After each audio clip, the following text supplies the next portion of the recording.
Ye, formerly known as Kanye West. So he changed his name. He wants people to, formerly known as Kanye West, formerly known as Yeezus, now I guess known as Ye. yeah. So he only wants people to refer to him as Ye, not Kanye. He says he changed his name and he wants people to respect that. So out of respect for him, only refer to him as Ye. I may or may not slip up during it, but it's not intentional. Again, just so common calling him Kanye. But I will try to keep that and just refer to him as Ye. So if people might not know, Kanye kind of blew up the internet recently, blew up everywhere with his tweets that kind of came out, his interviews that's been out since the tweet. So people who don't know the tweet, I'm going to pull it up here. So one of his big tweets that kind of got a lot of attention, that was very inflammatory for being anti-Semitic, was a tweet that he posted here where he said, I'm a bit sleepy tonight, but when I wake up, I'm going DEFCON 3, which he spelled it wrong, by the way, on Jewish people. The funny thing is, I actually can't be anti-Semitic because black people are actually Jew. Also, you guys have totally toyed with me and tried to blackball anyone who ever opposes your agenda. There. So that's what he said. So then he was made the rounds on a bunch of other news outlets. Chris Cuomo with his show News Nation. He was on the Fox News and interviewed by Tucker Carlson. He was on Nori's Drink Champs. And he was also on Piers Morgan's show Uncensored. So he was kind of on those different platforms. I saw those interviews. I took notes on those interviews, and I'm going to be talking about those different interviews that he had. And the Nori Drink Champs interview is not available anymore. That got taken down. And Nori, to talk about that, a little bit about that interview. So Nori was on Hot 97. He talked about it. And he apologized for having Kanye on the platform, and he spoke about it, and they asked him questions about it, and about, did you think it was a good idea? And he kind of elaborated on it more. You guys can go check out the interview. My kind of stance on that with Nori is like, I don't want to get into a larger discussion of platforming people. When it comes to platforming people, I think, whether it's good or bad, sometimes people who have these kind of terrible opinions sometimes, I think it's good to challenge opinions. It's good to debate opinions, to make sure how foolish they look. But also, I think you also have to think, is it worth giving that attention and that time to those type of what you see to be inflammatory and dangerous opinions? Is it kind of worth that? But and I kind of would have maybe respected it more if Nori just maybe stood on it more, of just going like, yeah, I mean, it was, a lot of it was for the views, which he mentioned in the very beginning of the interviews. Like when Kanye was on there last time, the views were crazy. So I imagine he was also thinking about that too. Bringing Kanye back was, the views are going to be crazy again, especially with all this kind of going on. And he also mentions that there were Jewish people in the room during that Drink Champs interview. So he was expecting maybe if, Ye was saying something very inflammatory, that they would also jump in possibly and say something. So, and he also mentioned that, he's not a journal, he's not really a journalist to that degree. The show Drink Champs is mostly people drinking, smoking. It's mostly like a hangout type vibe. You know what I mean? It's not really trying to be hard hitting journalism there. It's just, it's not like a Joe Rogan type where he kind of does journalism to a certain extent, but he doesn't want any accountability, so he brings his guest on to say whatever wild shit they want, or any wild shit he's currently interested. Yeah. Whereas this one is just them hanging out and just shooting the shit. Yeah, or like we do here. Yeah, and I understand that he probably didn't know all the stuff Ye was gonna say, because it's not like it's supposed to be a debate. You know what I mean? It's it's just, again, like I said, the environment of the show is just hanging out. It's just a group of dudes hanging out. So I kind of understand that a little bit there. Do I think it should have been taken down? No, I don't think the interview should have been taken down. That's just me. So I'm gonna go to kind of each interview, discuss what he said, and I'm gonna go around and get you guys' opinion on it. So would it be best, you want to start with like one of the shorter ones, like the Chris Cuomo or the Tucker Carlson one, and then get into like a little bit of the longer ones? Probably start like with the ones that kind of began this tirade, because from my memory, it starts off with the whole like White Lives Matter T-shirt with Candace Owens at the Paris fashion show, Mm. and then right afterwards he goes right on Tucker Carlson. It's been just every interview, bop bop bop, every second now. So Okay, I think you so should start with the one that started this craziness. the Tucker Carlson interview was the first interview. Okay. All right. So he was on Tucker Carlson, spoke to him, and they kind of went over, talked about various different things. I have some notes here about it. I'm going to kind of go around. Nick, did you see that interview at all? I saw little clips of it from just scrolling through Twitter and such. Okay. And Ganja, how much of it did you see? All right, so I was able to do a little bit what you did. I was able to watch the majority of these interviews. Some of them I didn't get in the fullest because the videos were either cut off or you couldn't find the full version. Especially when it came to the Chance one, I was able to watch that one as full, but it came in like different parts. So there's some stuff that I didn't get to see if they cut it or splice it out. But Yeah. man, that first one, Tug Carlson has this big shit eating grin of like, I'm about to get the most views. Keep talking, get crazier. I'm loving every minute of this. This time the camera cuts over Tucker and he's like, I can't believe he's giving me this gold right now. I'm not feeding him any lines. This is out of him. Yeah. I mean, honestly, when you watch that interview, like his eyes could be glowing. I mean, really, I mean, that's the sense you get from it. And people go like, you know what I mean? You see like, well, he didn't even cut him off in the interview, like some other people. It's like, yeah, because he's saying all the things that, you know what I mean? It's like, wow, I didn't even have to prep him for this. I mean, he's just saying all the things I want him to say.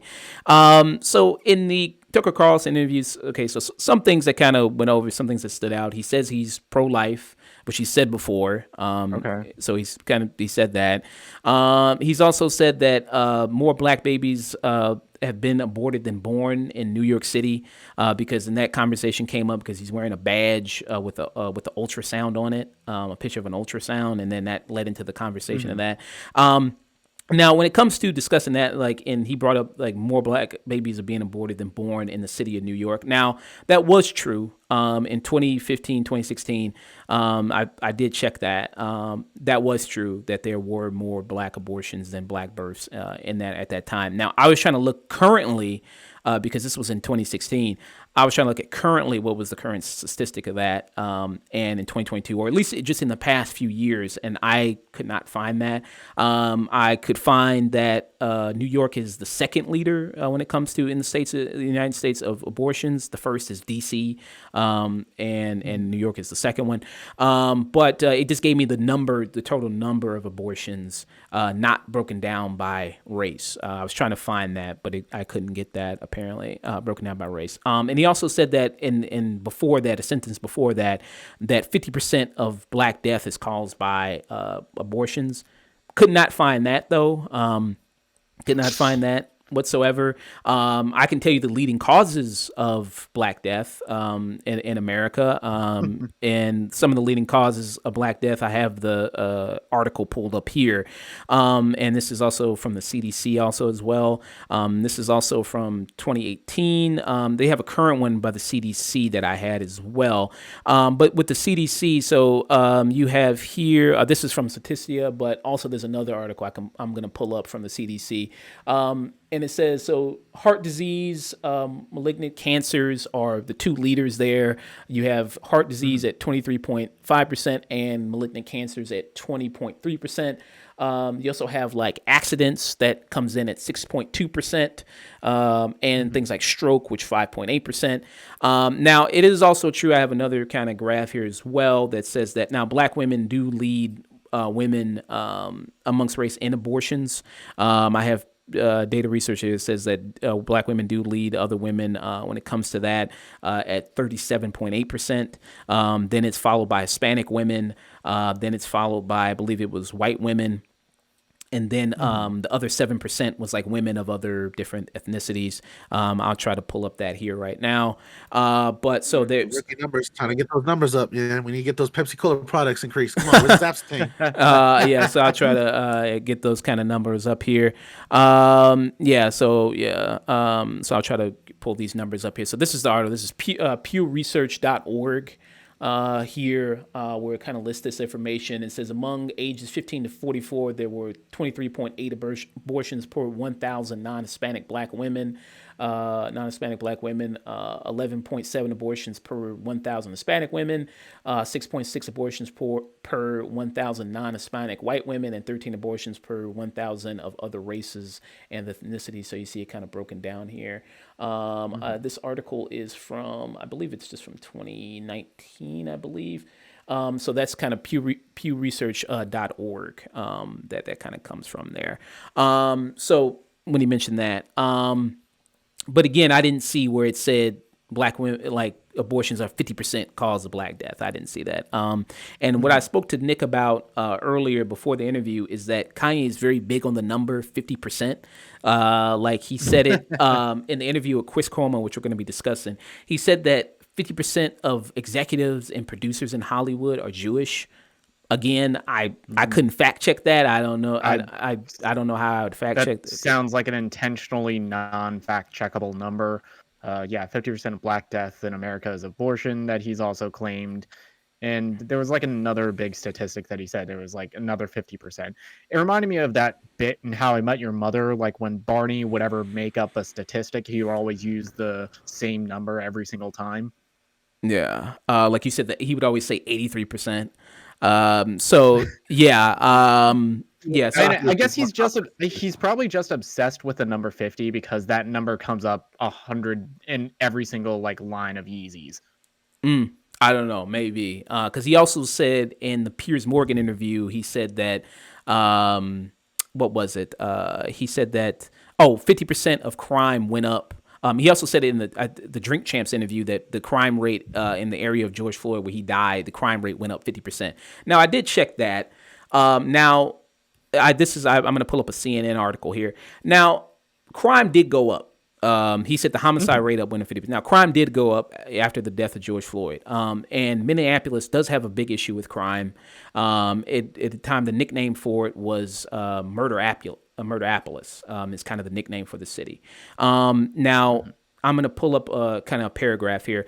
And it said that in it that at one point the homicide kind of cases that were unclosed in Minneapolis was 54%.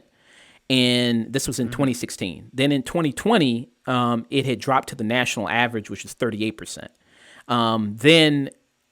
Even though there's not official now, this article was written in September 25th, 2022. And let me pull up the paragraph exactly here. I want to make sure I get it exactly right. Let me pull up the exact paragraph here.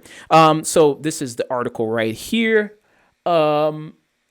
So the article says, since 2016, the clearance rate of the percentage of homicide cases closed in Minneapolis sank from around 54% to most recent national average to 38% in 2020, according to the latest available data from the FBI. Figures for the last year haven't been released by the FBI, but Huffman insists the rate has improved considerably, claiming that the unofficial figure for this year to date is back to 54%.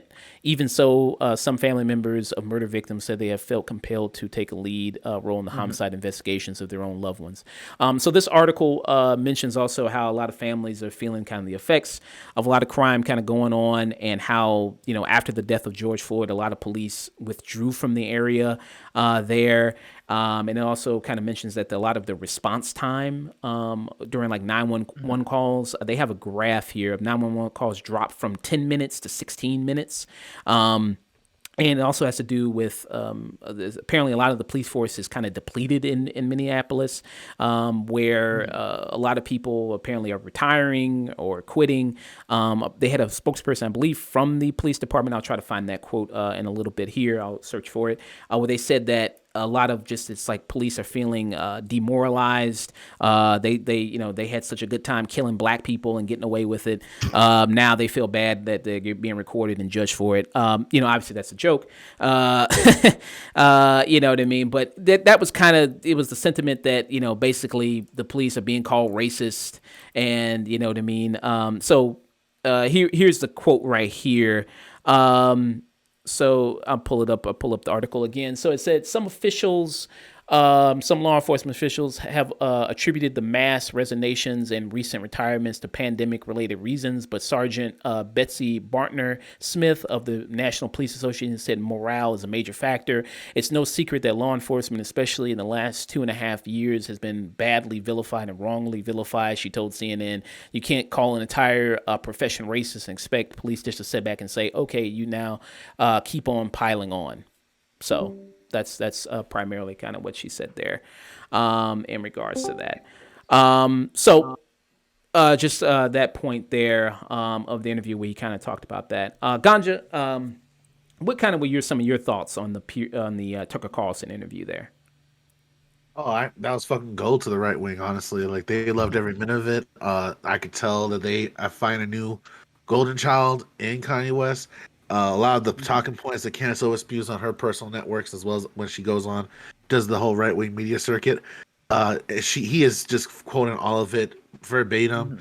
Even some more of the extreme stuff that we think that they believe, that they kind of keep hitting because they want to believe in polite politics and try to keep like in a approval surface level type of ultra right wing vibe.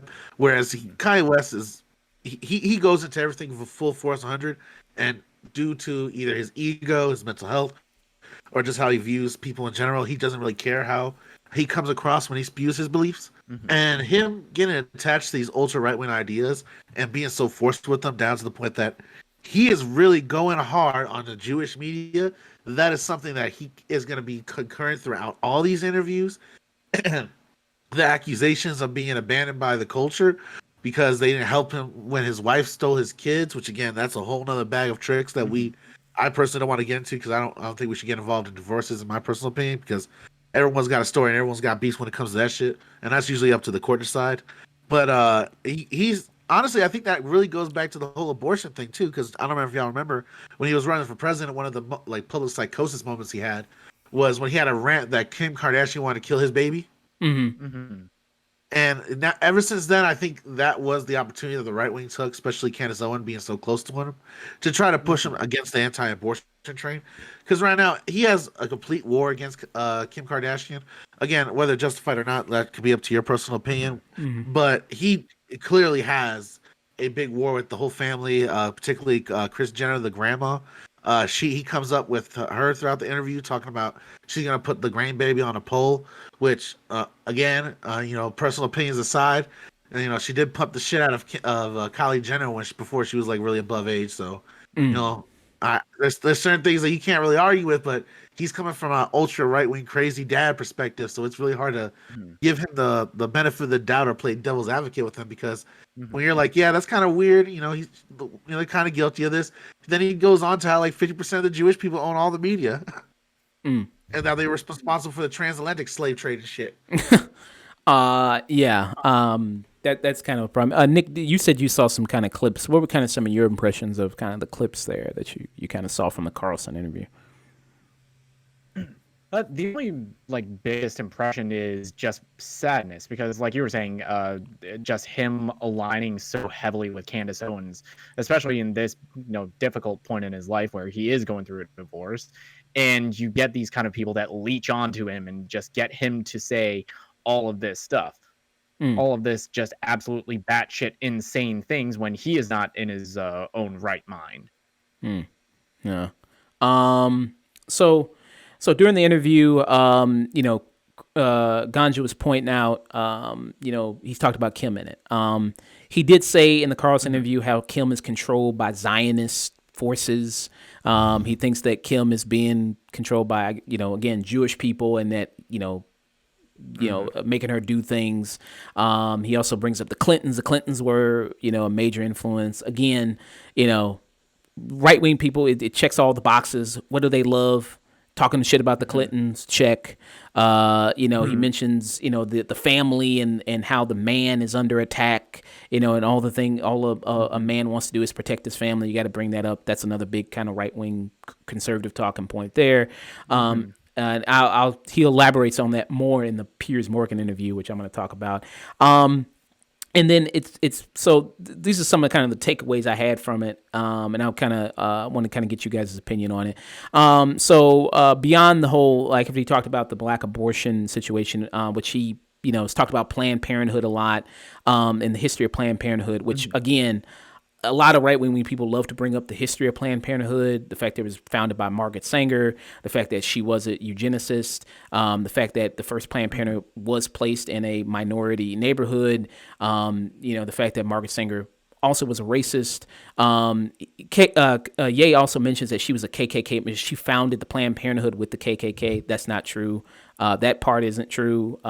She wasn't a KKK member. Now, she did speak at a rally, like a Women for the KKK. She did speak there and apparently she spoke there to just more get the message out and everything like that. But as far as I could find, she was not an actual member of the KKK, or she was not an actual, sympathizer with the KKK, as far as I could find there.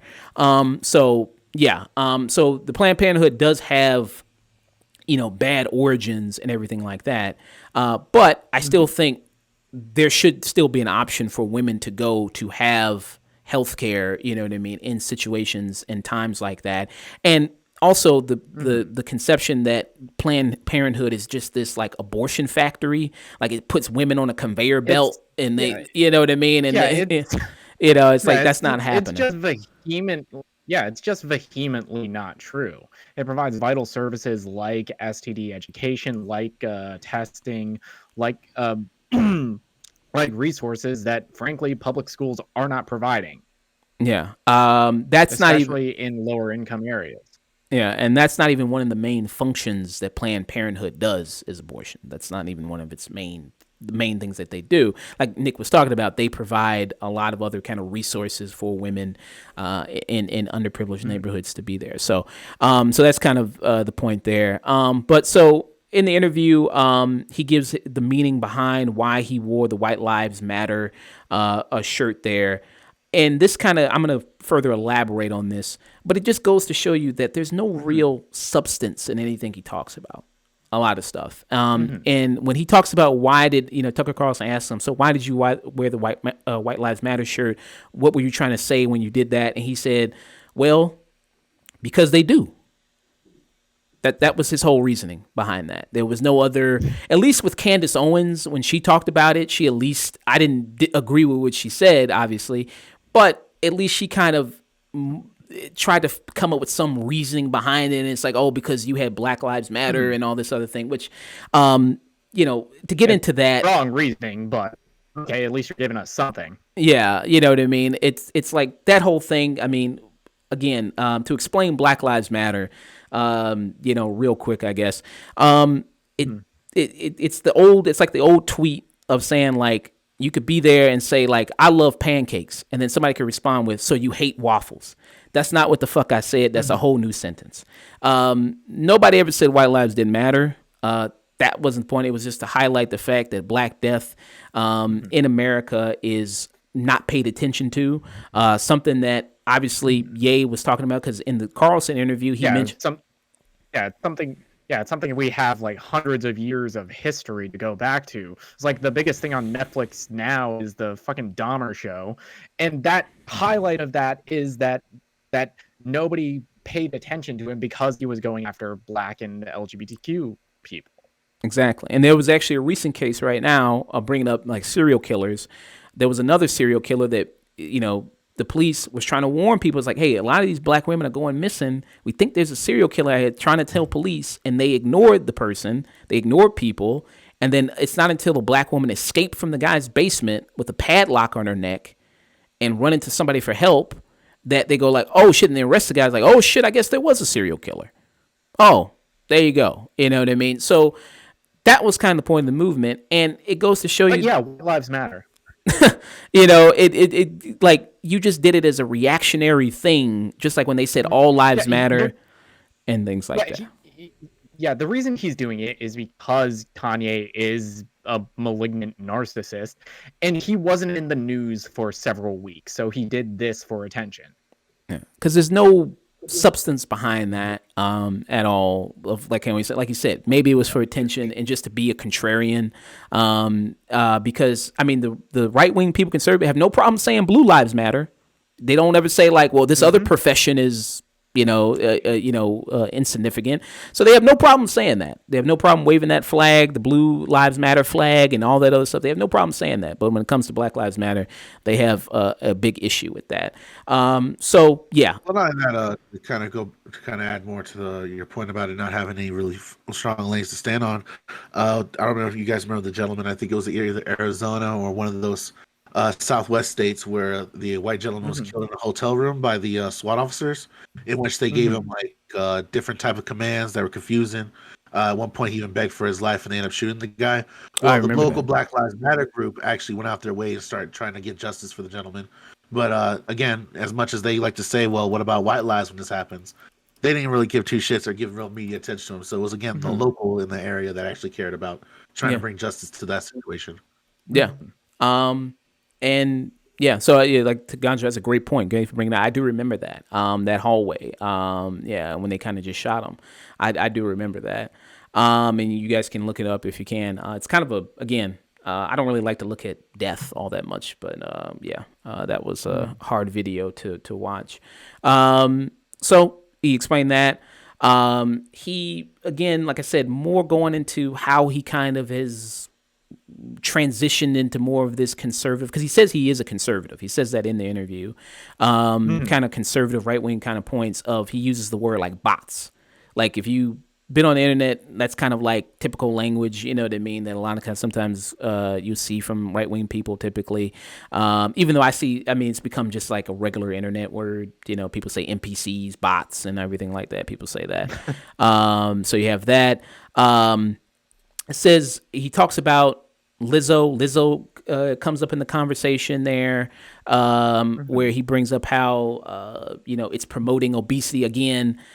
Again, that's another kind of point that a lot of people talk about with Lizzo, is that because you have this bigger woman here, and she's kind of been used to it's a little bit promoting obesity there in the Black community, the media. That's what they're trying to do. Now, to speak on that point a little bit, there is a health problem in the Black, like I spoke about, leading causes of death amongst Black people is heart disease, cancer, everything like that.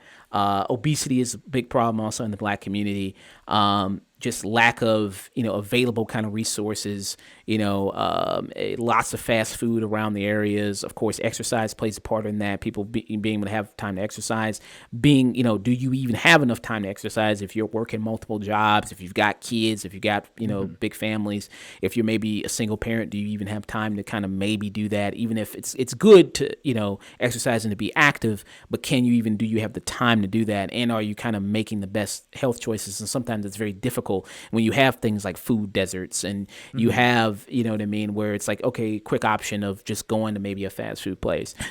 So there is a larger kind of issue to that, when it comes to that, in terms of the Black community, of obesity and overweight being a big problem. Do you have any point on that, Ganja, at all? No, honestly, it's very similar to what we deal with in my community as well, in terms of leading deaths and the whole effects of good old colonization and isolation and being put into the reservation ghettos that we were put into. Thank God my people were able to develop to a certain extent that we were able to turn ours into a nice NIMBY suburbs that I have to deal with people complaining about old school stuff they didn't give a fuck about. So, that was some development in some possible ways, but I understand completely, because that's exactly what I said. We deal with that. Particularly diabetes is very strong in our name. Diabetes and overdoses is very high in our particularly my people's statistics of death. And would you want to let people know? Just I don't know if you want to let people know exactly what It's fine. For the listeners here that don't know, I'm a Seminole Indian, so member of the Seminole tribe of Florida. Yeah. So that's kind of a thing. Nick, did you have any thoughts on that at all? No, you guys continue. Okay. So another point he brought up, Planned Parenthood, he brought up that, again, we talked about that, already. That's kind of was, again, big anti-abortion person he is, being pro-life. So he already brought up that. He mentions, so Kanye also talks about Trump. Again, another thing right-wing people love, conservative people love, they love sucking off Trump. They love talking about Trump, and the fact that he loves Trump and Trump is his boy, as he calls him in the interview. And he brings up Jared Kushner, Jared Kushner, who's the husband of Ivanka. By the way, Ganja, did you ever get the sense that, because you watched the Drink Champs and you watched the Tucker interview, do you think Kanye's got a little bit of a thing for Ivanka a little bit? I feel a little bit, but he definitely got a hate boner for Jared. Yes, he definitely, yeah. There is definitely anger there. So he mentions Jared Kushner in the interview, and he mentions feeling kind of anger at Jared Kushner for sitting at this table across from him, being that he was like, this guy is so privileged and being where he is, basically being because of nepotism. And I guess it blows my mind of him bringing up that point, because his two best buddies are there in the positions they are because of nepotism. Elon Musk and Trump are there because of nepotism. Both of them were born into wealthy families. They didn't work for what they had to get their wealth. You know what I mean? He mentions that as a key point of why he has such a dislike for Jared Kushner, of him. And Kanye says, I'm a maverick. I worked hard to get where I am, and be this, and to see Jared Kushner, who's there. And he talks about, like, again, he mentions these forces that kind of held Trump back. Jared Kushner, who is Jewish, again, it's kind of this shadowy thing of, people holding Trump back, from doing what he wanted to do there. So that just kind of blew my mind there, of him talking about Jared Kushner being so privileged and living this like kind of silver spoon when your best buddy is Trump and your other best buddy is Elon Musk. So that was just incredibly fascinating to me. What did you kind of think about that point there, Ganja, with Jared Kushner?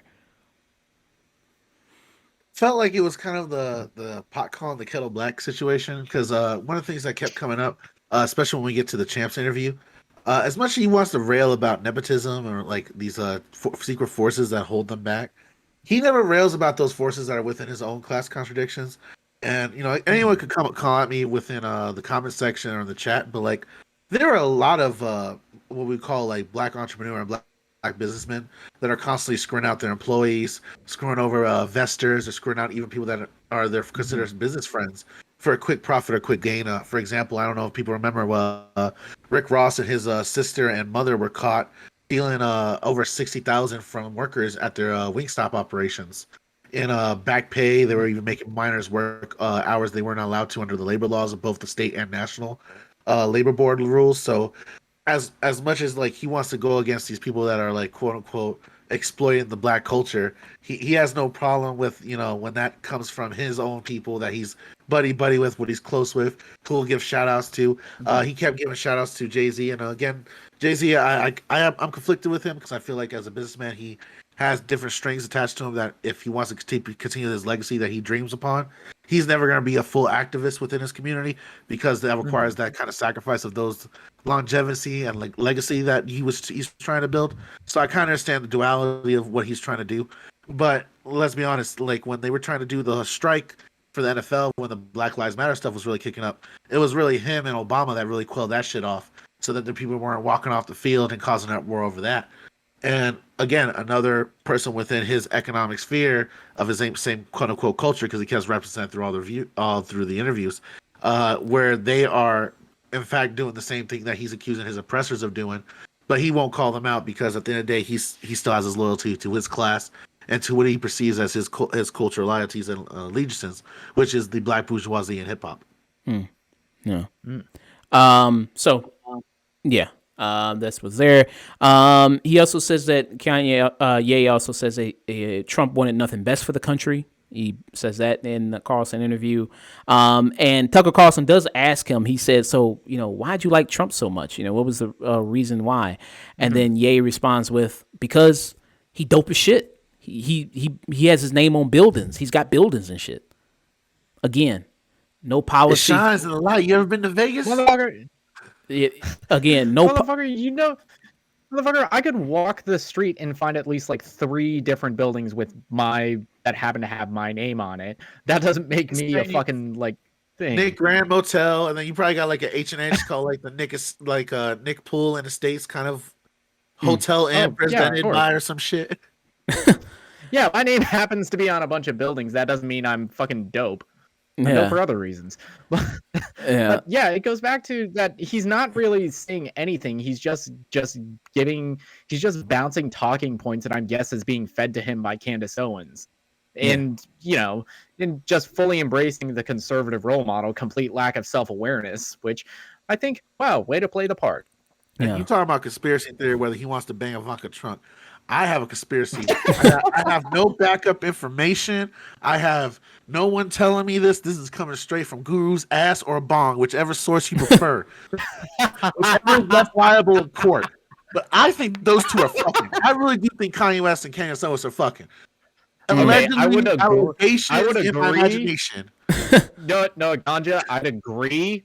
But looking at Candace Owens, do you really think that she fucks black dudes? Do you really think that? Yeah, I she's going don't. to do She that? got him all those talking points. She's converted him. He got a big sandwich from mayonnaise. You ever see on the cover, brother? He bit into the sandwich. Dude. But I mean, a white woman made him do that. A black woman didn't make him do that. That is true. Maybe it was Ivanka Why who he got gave him the upset. mayo Keep sandwich. coming. It was Ivanka. She gave him the Maybe mayo. it was Candace Owens. Maybe it was Candace Owens in an Ivanka Trump costume. Maybe. I mean, It yeah. was just like an Ivanka Trump Mission Impossible mask. Pull this shit off. Yeah. Oh Like my. after Kanye bites the sandwich, it's it was me. So yeah, I mean, I think that again, it's no real substance in what he's saying. Like he didn't bring up any policy of like why he liked him. He did mention a lot of businessmen love Trump, which ding ding ding, of course they do. Why? Because Oh shit, genius. because why he gave a bunch of Businessmen don't tax like cuts. taxes, and Trump. Yeah, Yeah, because businessmen don't like taxes, and Trump was really against that. gave them huge amounts of tax cuts, gave them tons of protections of corporations, for rich, wealthy, elite people. That's what he did. So, of course, businessmen are going to love him. You know what I mean? Like, of course they are. Of course. So he said that. So, and I guess, this speaks to another part of this. A note I took down. Hey, Chrysanthemum, thank you for coming in very much. Another kind of part of it. Thank you for cheering. 111 bits. Very Pacific number. Thank you. Yay! He also mentions, he says, he is the new Tesla. He is the new Nikolai Tesla. He also said, like, a lot of this stuff, like in the Piers Morgan interview, he refers to himself as extremely, extremely, extremely, three extremelies, if I remember correctly, three extremely handsome. And he also says, anytime like Piers Morgan, he would acknowledge, like he'd say, like, yeah, I think you're very much a genius. I think you're very talented. Everything was like, but don't you think I'm the Truman Capote? Don't you think the words I just said, don't you think that's as great as Truman Capote? And he's like, okay, sure. If you want me to say that, I mean, Graduation was a banger, but I don't know about that. yeah, you know what I mean? And he also in the Piers Morgan interview we're going to get into, he compares himself to try the other famous like artists and everything like that. Like, don't you think I'm better than this person and I'm this? And it's like, okay, sure, I guess, whatever. I'm just trying to do this. Like Piers Morgan was like, I'm just trying to get through this interview here, man. I'm just trying to like have you answer a question. So yeah, you have that. He also brings a point up of Nike. He says Nike is gerrymandering and redlining black people. I don't exactly. I was trying to follow his train of thought with that of like Nike. He was saying that Nike uses black people. I mean, I agree that corporations will use the culture of black people like most companies do because black culture is synonymous with being trendy, popular, cool, and they'll try to capitalize on that. But I don't know how exactly that's redlining or gerrymandering. I don't know exactly. Oh, it's redlining the culture because Kanye used to have a shoe deal with them and they like stopped. That's why he went over to Adidas for Yeezy. See, what you need to hear and understand is something that is common throughout these interviews is when he says the culture, he just means people that support Kanye. Okay. That's really all he's thinking about. Yeah, just in your head, just every time he says the word for the culture, just swap out the word Kanye. Or Yeah. sorry, yay. Yay. Which that goes into, I'm going to make this point probably during the Piers Morgan when we discuss that interview. I'm going to make that kind of a little bit elaborate on that point more. So he also says that Obama is a BLM manager. Now, what he means by a BLM manager, he talks about it in the Carlson interview. These companies hiring black faces to sell them to black people, which that's something I agree with. You know, I agree that companies will do that to try to make it more palatable and try to, especially when the company does something racist. Like that was even an episode of Atlanta. You remember with Brian Tyree Henry's character, Paperboy, where he gets put on the board of the people. I think it was like, I forgot which fashion. Was it Gucci I think it was like Gucci. He got put on the board. It was essentially Gucci. Yeah. And then he got put on the board to basically be the black face, to be the part of the black team of people so they could get over the fact that they were a racist company to sell it to black people and everything like that. So I agree with that. I agree with that. And Obama, I'm not a fan of Obama at all. And I didn't like when he was president. I thought he did maybe some good things. He did some good things. I'll acknowledge that. But I'm not a fan of him under his presidency. And I do think that the way he kind of moved and a lot of stuff, and he even kind of talks about a little bit Obama himself of saying that, yeah, I could have done more, but I didn't really want to ruffle any feathers because, you know what I mean, I was the first black president, so I didn't really want to, you know what I mean, do that much. So there. What do you think about that point there, Ganja? I actually think he should have just came out in the green camo and just says "fucking it's open season" on Whitey on his first day in office. But that's me personally, and I don't think his office will last long under those prerequisites. But honestly, his complaints about Obama are never from that perspective that you just mentioned. It's probably going to be some, oh, well, he supports Black Lives Matter or he hangs out with the Clintons. It's always based around some like conspiracy theory. And I'm pretty sure it's going to be because, oh, Obama worked with the Clintons and the Clintons worked with my wife and stealing my black babies and why my school is not accredited and why I'll never start a bank and shit. Like a lot of it, like you want to try to look at it like Kanye's trying to get, or Ye's trying to get like a real ideology around the world. But really it just circles back to like, it's affected me. So I gotta make all this bullshit so other people care and go, yeah, you right. Because if not, I don't feel secure in my shit.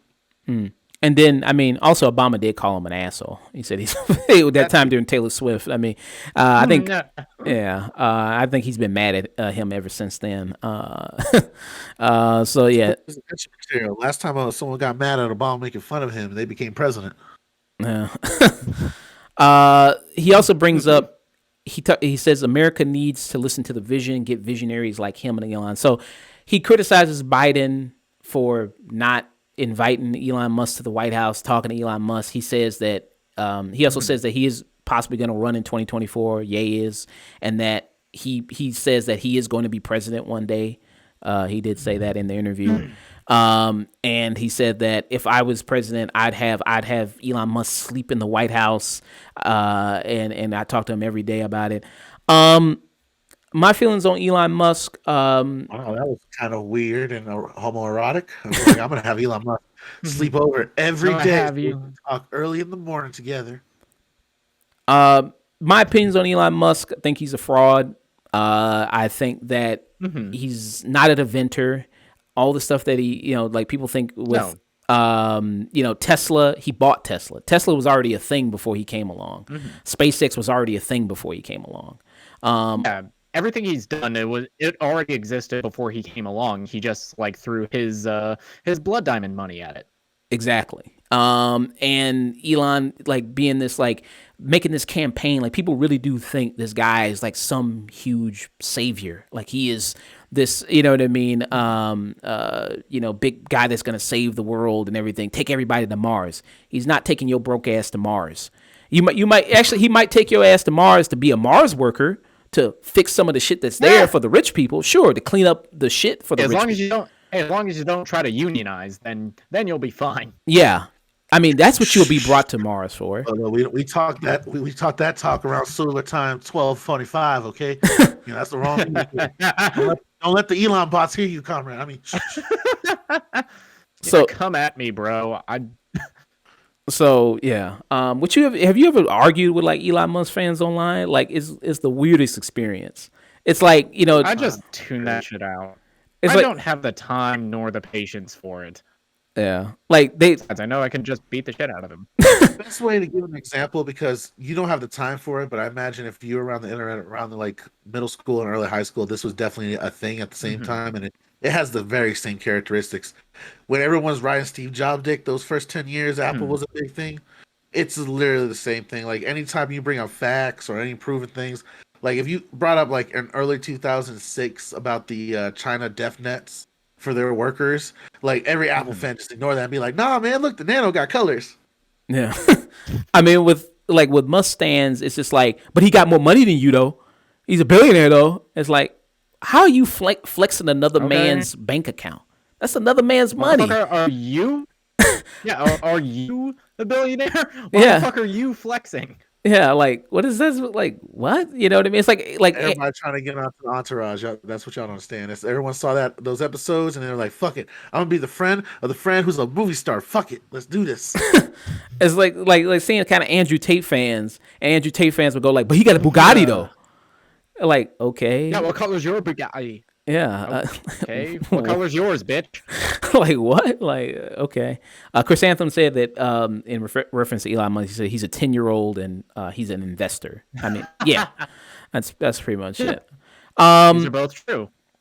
So now this kind of gets into the weird kind of, I don't know where he's kind of his ideology kind of goes there with EA, but he says that we are the orphans of capitalism. He says that in the interview with Carlson.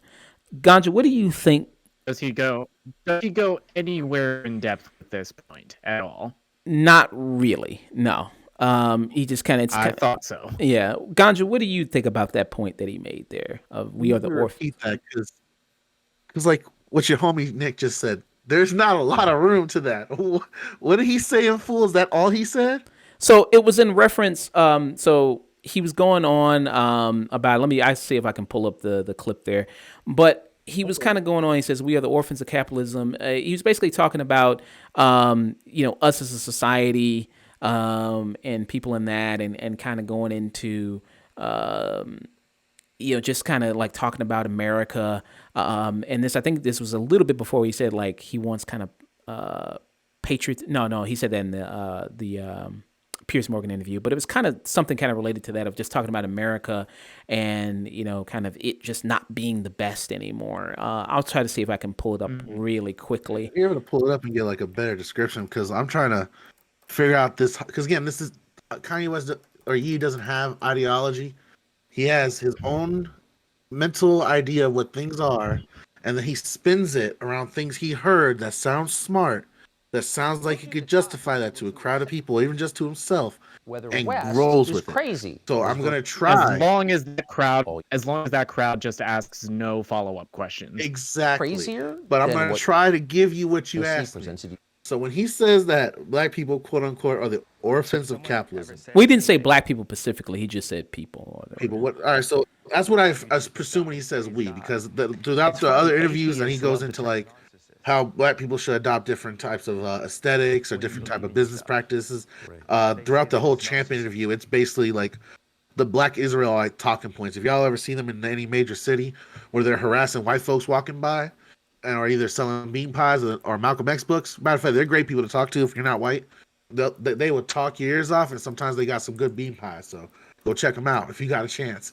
But it really circles around that. So that's why I'm trying to really get like where he's coming to in this segment, because if we as the black people are just himself and like his own little buddy circle, it really sounds like he's on that kind of Marxist Garvey. I want to be part of the hierarchy. We should have a seat at the table. The fact that we don't get a seat at the table is because the system is racist, not because the system itself inherently needs us to be subjugated to a certain degree in order for it to function well, or at least to function for certain members of society to feel more superior than others. None of that's touched upon. He just knows there's an obstacle stopping me from being the most baller motherfucker that I can be in this world. And I gotta stop that. That could be racism, that could be socialism, that could be communism, that could be anarchism, that could be fascism. Whatever's stopping Kanye, he's going to be against. He doesn't have an ideology. He has himself. Yeah. So let me see if this is the clip. I have something pulled up. Fear of what's his name? 10-inch dick. Even with the position that God has placed me It was in. Pete Davidson haunting his fucking nightmares. And now he's just in a rage over anyone that looks even remotely like Pete Davidson. To be able to be That boy got a heroin addiction. Look at how quiet it is. Like that shrinks your penis value if you're like packing 10 inches. Like suddenly you got heroin junkie, you got 6-inch dick. Like no one wants that no more. Or some shit. My potential run for 2024. And like motherfucker just does heroin. Like potential run for it's still a 10-inch penis. It doesn't get all the way hard because he's a little numbed out. But he's still got a lot of room to work with. Mayor Suarez, potential run. I think this is it right here. 2024. I will say though, when he released that photo of him and his wife and Kim in the bed, I did feel bad for Kanye because that shit would have sent me flying too. But now knowing the whole 10-inch penis thing, like that's why he was so mad. That's, we'd consider after that. He's dicking down my wife. For my friend, when you came to the White and you're not helping me. What do you want y'all to do, by the way? Do you want like all the pop culture to run up on Pete Davidson on like spot? That's where I'm at. It's like, what the fuck do you want from us, dude? And that's something I talked to Ice Cube about. Change our life. He thought y'all were gonna chase him down like the Warriors and some shit. All these different black gangs. Even our title was black. Chasing Pete Davidson to New York. I thought we were gonna go to Calabasas with torches and pitchforks. Just bring us Pete Davidson. We have all the municipalities, things that Dr. Claude Anderson talks about. We need that. It's trying like to pull a January 6th at the America Kardashian manner is not even developed. I'm not. Oh shit! The way he talks about Kris Jenner, though, hey, that is some of the most greatest shit. Like the people look, that make money and the powers that be. About, like, how I am was. your true to a certain degree. Tesla. I don't think she's evil. I think she's just a businesswoman. And I'm not even a scientist. Doesn't give a fuck. So she's gonna pursue it. Yeah, she's an opportunist. What do you think? Yeah, she's an opportunist. Do you know him? And that's just the way the game is, especially if you're trying to play the Hollywood game. Clip. Everybody. But man, when he says he's trying to save his daughter off the pole, and the culture ain't helping me save my baby off the pole. I was trying to get up the clip, but like random people just run up in the house and just take her, like take North and all the kids and shit, just run out and shit. Yeah. I was trying to pull up the clip, but I don't think I can find it. But I'll maybe add it in later if I can. I'll get the editor to add it in later. They're just selling out for the cash and put God first, and the best representation of God is the children. The children is the extension of the family. Put the families first. There's so many things. Suburbs. The train tracks being ripped up by GM just for capitalism. All these ideas that we have, we're now living in a place where we're the orphans of capitalism, and we just have to take a pause and rethink how we can have the most beautiful existence possible. But there is a point of it where he says, we are the orphans of capitalism there. And he brings up the point of, kids being indoctrinated. Again, that's all about reference to, the media, liberal agenda, left agenda of, indoctrinating the kids. Being indoctrinated. Have y'all seen that clip of the fucking Donda school? Where they have like these children, like all 28 of these kids that aren't going to get graduation credits, by the way. So this might as well like they be not in school and just running the streets. Like singing "Good Morning Donda" to his mom and like sing a chant in almost unison with like different like high pitch and baritones going in. It's like a damn near chorus line dedicated to his mom. They do that every morning, and all these students and their parents had to sign an NDA about like 15 pages thick, allegedly. What the fuck? So, yeah, I mean, he speaks about indoctrination, but his constant mind is getting kids, to God and hearing the word of God and religion. I mean, again, don't see the contradiction there of like really implementing God in people's lives of like, God in country and everything like that. It's like, what if that's just not their thing? Faith isn't their thing. You know what I mean? It's like trying to really push that on somebody, again, doesn't really see the kind of contradiction there that kind of comes up with that. attention to Jesus Walks. That motherfucker said he trying to turn atheists into believers. I remember him. Yeah, that's true. He did say that, yeah, at one point. Yeah. And then he said, how libs, Dems, they use influencers, celebrities to push their message, which is true. That is true. What the fuck are you doing?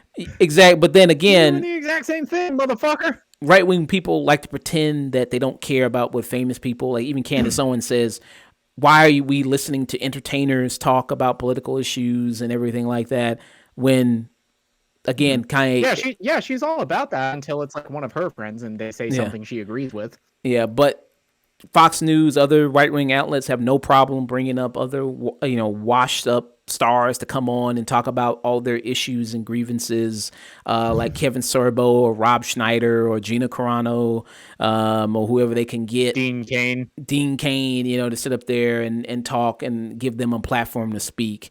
So again, that's bullshit. That's kind of bullshit. And he kind of also brings up the point of like there's an attack on men, fathers.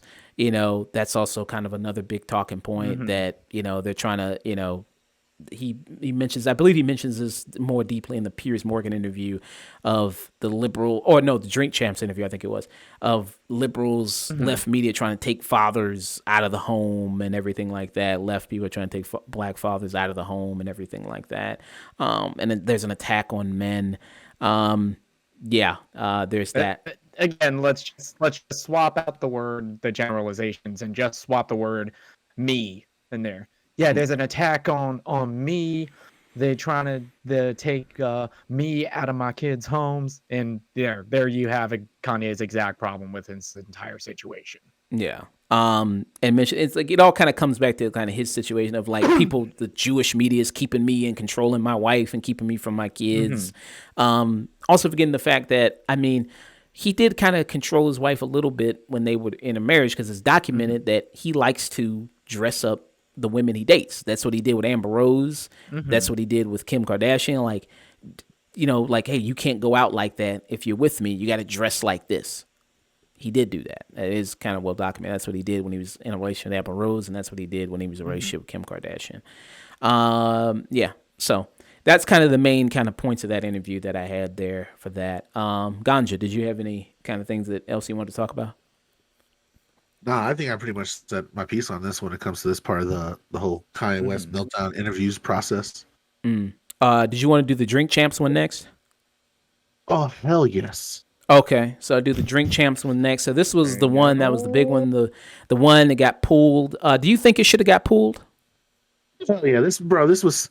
Look, I'm not going to defend Drink Champs because maybe if they have a private website or like their own URL link they can send people to our Patreon, they should leave it up.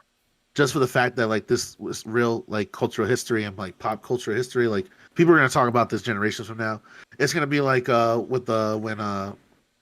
when I'm trying to remember the actor's name, but he brought the Native American on for the Oscars and it pissed off. Oh, Marlon everyone Brando. That was racist at the time.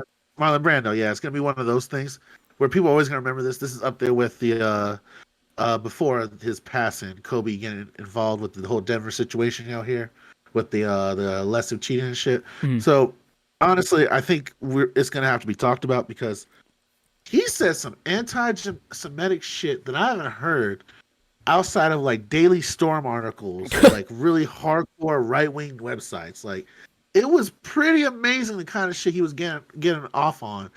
And honestly, it's kind of amazing when Ben Shapiro is calling you anti something because even he was like, yo, Kanye's got to chill, or sorry, but Mr. West needs to calm his ass down. Yeah. But legit, like, honestly, I feel the champs would have like violated TSO like standards and shit if they would have left that video up on how hard he was ranting against Jewish people. Yeah, because this was. By the way, I love that he brought Ice Cube up on this. Like Ice Cube was gonna be like supportive of him. Like he didn't deal with that fucking backlash from his days of calling out his lawyer / manager at the time. Yeah, when he was in NWA, which they kind of dramatized in the movie Strata Compton, and in that movie is played by Paul Giamatti. In that movie, yeah. So some of the things he said. So Kanye on Ye on Drink Champs, he says that when Trump got to office, the Jewish media was aligned with the Chinese and the left to take down Trump. That was his claim there. And then he also kind of brings up that like black people all of a sudden used to like Trump, but then didn't like Trump, which is true that rap lyrics 20, 30 years ago used to reference Trump a lot because Trump was seen as the symbol of wealth. You know what I mean? Like, Trump is kind of the image of what you imagine a rich person would be if you're like in an animated movie and he's like the villain. Like all his stuff in it, like his apartment is like gold and everything like that. It's like very like this image that you would kind of imagine that. So yeah, there was that. The rappers did reference him, but the reason a lot of rappers stopped kind of messing with him is because he was racist. It's because all this racist stuff about him came out when he was running for president. And then and he said racist stuff when he was on the campaign. So all of a sudden, they just flipped the switch just like that. And it's just like, you know what? I just don't like Trump now because he's president. It's not just like it's random. When Mac Miller started talking shit about him and disavowed his song and Donald Trump threatened to sue his ass for it. Oh, we said who did that? Mac Miller. Oh, Mac Miller. Oh, yeah, I do remember that. I do. Wait, I got an echo. Where's the echo coming from? Is there echo? Oh, okay. It's good now. But yeah, I do remember that. So, again, the media, he was saying inflammatory things, that he was on the campaign trail. So yeah, of course they would talk about that. And I think it was, I don't think it was in this Drink Champs. It wasn't in this Drink Champs interview, but it was in another interview he did, where he says, respect for the presidency, decency. It was in the Piers Morgan interview. He talks about that. Like, you know what I mean? The fact that we're able to disrespect the president, like that's just such a shame. And he kind of goes into that. I think it's good to disrespect the presidency, actually. I think that's pretty amazing. If the president is fucking up, it's our duty as Americans to call him on it. Yeah. And he said that he kind of started that in the Piers Morgan interview. He said he kind of started that when he said that about George Bush doesn't care about black people. And then other celebrities kind of marketed that, other companies kind of took that and made other celebrities kind of disrespect the presidency because he did it and against George Bush. But if you're someone who's big on free speech and big on, you know what I mean, that it's like, the president has more power than just a regular person on Twitter. If they want to talk shit about the president, I don't see why you shouldn't be able to do that and shouldn't be able to disrespect the presidency. I don't see why you shouldn't be able to do that. So he kind of says that in there. That's at the beginning that's like the very beginning of the interview, actually, that he says that in Drink Champs, talks about that. I swear, if you probably drink, I made a note of this. If you drink every time he says Jewish people in this interview, you would be dead. You would have alcohol poisoning. The amount of time he says Jewish people this, Jewish people that, Jewish media, you would be fucking dead. I swear, you would be fucking dead. Bro, to add on to that, if you were in a legal weed state and you try to do any type of joint, bong, blunts, you would pass out and start a house fire by the time the 20-minute mark.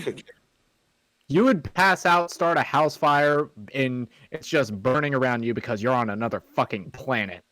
Yeah. So I mean, it's. I would love to know how many times he says Jewish media, and if somebody actually counted it.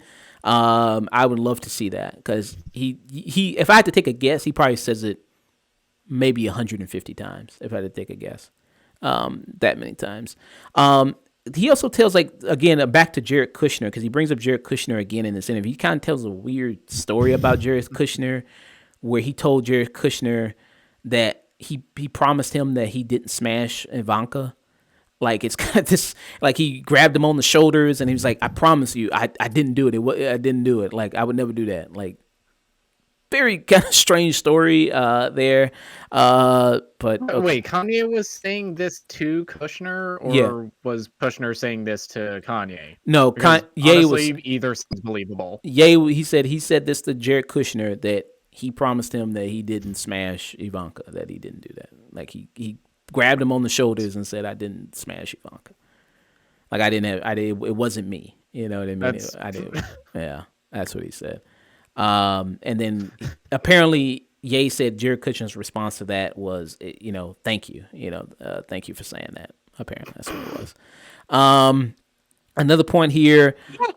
I like to thank you for your service. Yeah, he says thank you for not smashing my wife. Thank you. Thank you for not fucking my wife. Yeah. He also brings up like how Jewish people own the black voice. He also brings up Disney as being a Jewish company. So he also kind of throws that in there. Man, he should check out some earlier Disney shit. He would love it. Even the founder was famously anti-Semitic. Yeah. It's funny. I saw a comment under a YouTube video. They said like Ye said he wanted to be the new Walt Disney. I guess this is what he meant. I saw that. I was like, yeah. So I was like, yeah. I guess this is what he was talking about. That was kind of funny. I laughed at that. But yeah. So he kind of says that. Do you have any points on that, Ganja, at all? Anything you kind of want to talk about? I don't know what to say besides he was making some like outrageous anti-Semitic claims that I can only compare to was on the level of a small bestseller known as Mein Kampf, and its allegations towards the Jewish people, and like right down to like I can't be anti-Semitic because I'm a black Jew. Yeah, don't get me wrong, there are black Jewish people. I'm gonna take a good bet on this one and think and hope. Mostly, I think I know this one, that Ye is not a black Israelite, as far as I'm concerned. He says he is, though. He might convert to Judaism down the line, but I don't think that's something like, when Donald Trump was trying to make those confidential files legal where you could just say it and proclaim it. I think there's certain like things you have to go through before you can call yourself Jewish in that terms. Mm. Well, like you said, it's the black Hebrew Israelite kind of situation kind of going on there. Like 2 more interviews away before he talking about the power of Egypt. Menstrual cycles were caused by processed foods, and women, if colored women go back to their natural eating habitats, they would no longer have a bleeding cycle. Maybe he's talking about like, actually, the moon offsets when women have their periods, and you got to be protective. The moon turns red and blood falls from the sky, and we got to wrap women up in bondage to prevent that. Protect your sexual energy out there. You can't be sharing your sexual seed with any of these she devils out here. So that's like in the first like 20, 30 minutes or 40 minutes in the interview. So it's not even an hour in, and that's already there. He said, again, I don't know how to really fact check this, but he said 90% of black people are assigned to Jewish people. I don't know how to fact check that. I don't know if that's true or not. Wait, like they're assigned to Jewish people, or they're like, that's a very confusing statement. I'm lost. Well, because he said this also in the Cuomo interview. He said that almost every person in Hollywood has Jewish people in their contract, and also that again bringing up that Jewish accountants, Jewish lawyers, like signed to when it comes to like also like the record labels, like contract wise, like okay. That black people are signed to Jewish people because in his mind, all Jewish people own all record labels and all everything like that. So that's kind of what again. So I don't know how to fact check that. 90% of black people sign to Jewish people. I don't know how to fact check that. So okay. Then he said, let's see. He brings up Chicago. Now he also talked about this. I believe it was in the Carlson interview or Piers Morgan interview where he brings up. Actually, it was the Piers Morgan interview because he brings up the Uvalde shooting, which was the shooting that happened in Texas, the mass shooting. And he brings up trauma porn. Now, this is where I think he makes a good point to give some credit to, because I do think that industry of trauma and selling kind of these things of like, it's become so commonplace now to see these videos of police brutality, of people getting killed and people sharing it. Like, it's just, I mean, you're watching somebody get killed. Like, you know what I mean? It's just, it should do something to you mentally. You know what I mean? That the fact that you are witnessing that, you know what I mean? Like, this is stuff that you would have to go to the dark web to go see, but it's being shared on a big social media platform on Twitter. And I think it was in a sense powerful. I mean, with the George Floyd, because you saw this man lose his life, and kind of you saw, just constantly lose his life in front of you. And it was something at one point when people first saw the video that a lot of people from all the different areas of the political spectrum mostly could agree on, that this cop was in the wrong. I mean, you know what I mean, of what he did, of what he did. Now it's they went to court. Yeah, they went to court. They ruled that Chauvin is guilty and is serving prison time for what he did, like he should. Now it's kind of shifted now, where a lot of people's like, well, he was a criminal and all this, like, maybe he deserved it, and now it's kind of shifted there a little bit. So all right, so he's got a record. Does that mean he deserves to be executed in the fucking street? Yeah. No. Yeah, exactly. So now it's kind of shifted there, but he kind of brings up that point of like the trauma porn, and he calls it. I think he said in the interview, I forgot exactly what word. Do you remember what word it was, Ganja? It was trauma. I'm trying to figure out what exactly word he put after. Do you remember that? No, I don't remember the exact word, but it was essentially what you're saying. He was talking about the trauma porn and how people love like destruction, chaos, and people that are injured or being put in a deathly situation just so they could gawk at it. Yeah, and I do agree with that it's become profitable to kind of sell that to people and sell that. I mean, you have like that Pepsi commercial with Kendall Jenner, where she's giving the Pepsi, and there's capitalism will find a way to make anything profitable. Or the far superior commercial from the boys of A Train handing that energy drink to the cops. Yeah, the far superior version, of that good parody version. So I did agree with that, but he brings up the Uvalde shooting to bring up the fact of the Chicago talking point, which a lot of people love to bring up Chicago in reference to violence, gun violence.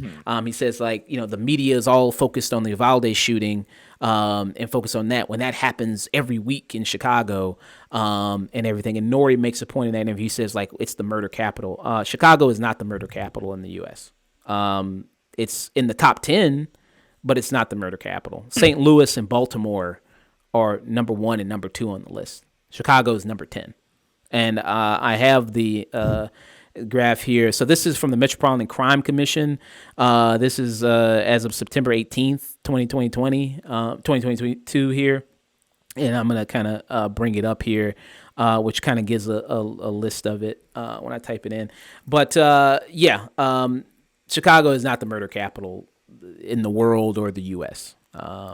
That's kind of another kind of big right wing kind of talking about. Now there's crime here, like most big cities there is crime here and everything like that. But there are places that are, again, much kind of higher here. So I'm kind of bring up the list here if I can grab it from me. But what do you kind of think about that point there, Nick? What do you kind of think about that? Well, again, it's just this constant, this just circling back to all about Kanye and just talking about, and he's like, hey, this thing that happened in this other state is bad, but what about my city where I'm from? It's all just rooted in complete narcissism, just all about Kanye. Yeah. So here's the list right here. So this was World Population Review here. So it says St. Louis, Baltimore, New Orleans, Detroit, Cleveland, Las Vegas, Kansas City, Memphis, New York, Newark, New Jersey, and Chicago is number 10 as far as most murders in the city. So there. So that you kind of have that World Population Review. There have that. Ganja, do you have any point on that at all? Not really, but I agree wholly with Nick. This is like, again, it comes back to where he's from, who he's connected to, why he feels like it. All this is Kanye. There's no bigger struggle. There's no bigger ideology except I hate when people mess with me. Anything other than that, he doesn't care about it. Yeah. So I'm wondering, like, when his like fan base or people that are like pandering to him right now with the right wing, now seeing them as a hero, are going to catch on to this when he flips on them, because suddenly when they don't like a certain type of hip hop track or type of way he's talking on a certain song where he's not just praising Jesus the whole time, that he's going to just switch on them, and then that's just going to collapse on him again, and he might End up fumbling the bag because as much as he talks shit on this whole champs thing, he shouted out his brand with I think Balancia. How do you pronounce that brand? Balenciaga. Yeah, Balenciaga. Balenciaga. He shouts it out throughout the whole show. Well, they straight up cut ties with him recently. So if he continues, he's gonna fumble the bag hard too. I don't think he's gonna be like working at fucking local YMCA or anything like that. Of course not. But his extra luxury shit that he gets from all these different connections and other business ties, that's slowly gonna start taking hits, and he's gonna notice the chip away. Yeah. JP Morgan dropped him as well. They cut ties with him. And I'm gonna bring up that point since we're already talking about it, I guess already. But people going like, they did this because of his recent controversy of things that he said, and things like that he said and everything. Of his tweet of going DEFCON 3 on Jewish people. They had already did that prior. Like they already wrote him a statement that he's being cut. He was being released from them and stopped doing business with them prior to that already. I have the article right here. I'll pull it up. But that was prior to this. Now, Kanye, the reason why they probably dropped him is because he was talking shit about the JP Morgan Chase, the leadership of the bank. And then he also demanded to see the executive of the bank, a guy named Jamie Dimon, or whatever that guy's name is. He went to go see him. He demanded to see the executive, and they wouldn't let him see him. So he talked shit about the company online, and then I think that's what led to them axing him from there. It's a Guardian. I'll pull up this Guardian article real quick that kind of stated that. Yeah, pretty much everything. Yeah, pretty much everything Kanye is going through. It's all the result of fuck around and find out. Let's see here.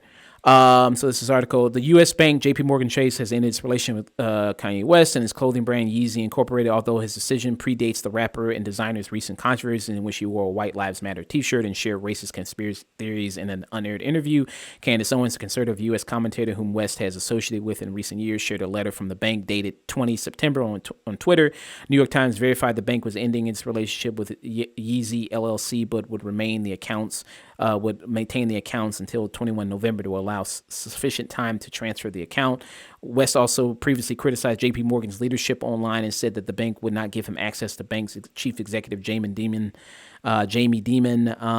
West responded to the bank severing ties with him as he left an event in Nashville on the 12th October. Approached by Page Six, he said, "Hey, if you call somebody out for bad business, that means you're being anti-Semitic. I feel happy to have crossed the line of that idea, so we speak openly about things like getting canceled by a bank." He added that he was the richest black man in American history to put $140 million in JP Morgan.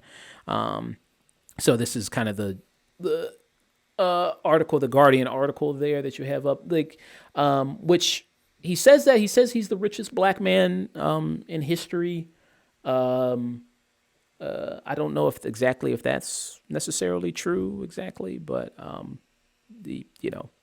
but yeah, that's what he kind of says there. So that was that's what he kind of says about that situation there. So back to the Drink Champs interview there. Where was I? So 90% of people, I was on that point. So then to another point, basically his whole thing just boiled down to it's the Jews' fault. Jewish media are responsible for everything. every problem, every issue that he has, it's Jewish people. That's basically kind of what it boiled down to. I mean, Ganja, would you kind of agree with that watching the interview? Jewish people, leftists, and his ex godmother, Kris Kardashian. Yep, it's the Jews, it's the leftists, and that bitch Kris Jenner. That's basically kind of what it boils down to. And he also brings up the point of rap music, how it's promoting, gang culture, violence. That's bad for the black community, and how a lot of Jewish people are profiting off of it. Again, so with that point, I do agree with that point, not the Jewish point, but the point of people in the record industry, the music industry, do profit from that. A lot of this gang violence that kind of goes on, rappers rapping about it because they'll make a profit. They don't care about these rappers. They don't care about the people in the communities or the families that get affected by the gang violence there. And they're looking to make a profit off of it because it's trendy. It's popular. It's good for business. They want to kind of encourage that. So I do agree with that kind of point there about that. The thing about that is there's also larger social economic issues in factor there, other than just rappers rapping about gang violence, that are in play. When it comes to incredibly low wage, that the black population has, poverty rates, when it comes to, as we spoke about, access to education, public school systems being underfunded, even though black women are some of the most highly educated women. I think it doesn't even depend on the race. I think they're some of the most highly educated women. So yeah, but you do have a lot of that in the black community, of the poverty, and when you have poverty, you have a least educated population, and when you have a least educated population and also in poverty, that's a combination for crime there. So you do have that. Ganja, did you have any point on that at all? No, I think you handled that perfectly. Okay. What else? Yeah, pretty much hit the nail on the head. Yeah. What else from the Drink Champs interview stuck out to you? Honestly, though, the biggest thing was how the fucking host, the Drink Champs, they knew that they were getting some gold, but they didn't realize how far this was going to go. And every time they were trying to save Kanye from really going into like heavy anti-Semitic shit, but he was just coming back like, no, they need to know what the media has done to my wife, my kids, north on the pole. And honestly, at one point, I forget what the main host says, but he tries to reach a compromise with Ye, and he just blows the bridge all the way up. So I understand from multiple reasons why they buried this interview, but at a certain point, like they kind of are enabling this behavior if they do that. Yeah. Move on to the next interview. Yes, sir. Okay. I'll do the Chris Como one because that's kind of a little bit of a shorter interview. Shit, I took a lot of notes on this interview. Oh shit. Okay. So he was also doing an interview with Chris Cuomo. Shorter one, like about 30 minutes. And Chris Cuomo there. So again, that's why he kind of brought up his name is Ye. He wants to be referred to as Ye. He brought that in there as well. And Chris Cuomo. And then he also talked about Kid Rock texting him, talking about going to the places you are celebrated. You know your life is really in the dumps when you're listening to advice from Kid Rock. I mean, that's kind of, come on, man. That's got to be a wake-up call. Like, you listening to advice from Kid Rock. Yeah, that's rock bottom if I've ever heard it. Yeah, dude, if I ever, like, message you and say I just got a text from Kid Rock, just find me and put a bullet in my brain, because that's like rock bottom and I'm never getting out. Yeah. In Kid Rock texting him about, says, go to places where you are celebrated, not where you're there. So it kind of goes into, like, Chris Cuomo, I mean, it's an interview, and I get that you want a space for people to be able to talk, not interrupt them and cut and talk over them. But when they're kind of, because even like in the Piers Morgan interview, like he was kind of going on and on and on, and Piers Morgan was trying to like interject, like, okay, but all right, like, we kind of got to move on to the next point here, next question here. And then he was like, don't cut me off and everything like that. And he would do like a thing where he would do the la, la, la thing. And you know what I mean? Like very kind of childish. That it's like, it reminded me a little bit of like Alex Jones. You ever see him being interviewed, and he'll just like, a lot of these people who have this situation of, they'll just talk louder than you and think that means that they're right. You know what I mean? Don't interrupt me, but I'll interrupt you, and I'll just talk over you and just kind of yell over you.